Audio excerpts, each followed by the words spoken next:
రాష్ట్రంలో ఎన్నికల హింసను కేంద్ర ఎన్నికల సంఘం తీవ్రంగా పరిగణించడంతో వైఎస్ఆర్ జిల్లా పోలీసులు అప్రమత్తమయ్యారు. జమ్మలమడుగు, కడపలో ఘర్షణలు జరిగే అవకాశం ఉందన్న సమాచారంతో నిఘా పెట్టారు. జమ్మలమడుగు నియోజకవర్గ ప్రధాన పార్టీల అభ్యర్థులను హైదరాబాద్ పంపించి వేశారు.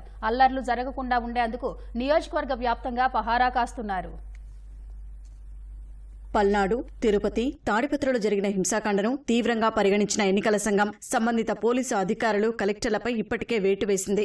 మిగతా ప్రాంతాల్లో ఘర్షణలు జరగకుండా తగిన చర్యలు తీసుకోవాలని ఆదేశించింది.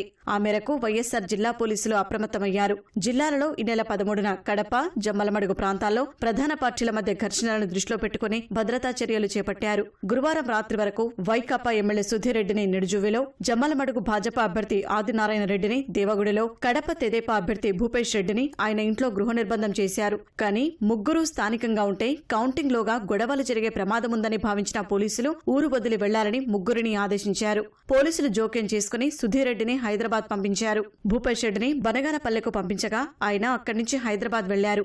ఆదినారాయణ రెడ్డిని కూడా దేవగుడి నుంచి హైదరాబాద్ కి పంపించారు.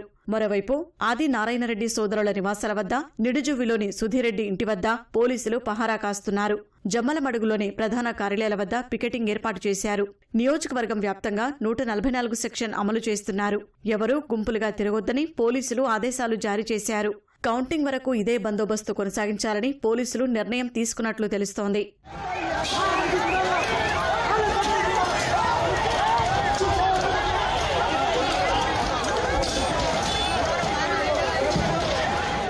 కడపలోను పోలింగ్ రోజు వైకాపా, తెదేపా వర్గీయులు పరస్పరం రాళ్లు రువ్వుకున్నారు. వైకాపా ఎమ్మెల్యే అంజాద్ బాషా గౌస్ నగర్ లో వాహనమెక్కి తొడలు కొట్టి కేకలు వేయడం పలు ఉద్రిక్తతలకు దారితీసింది.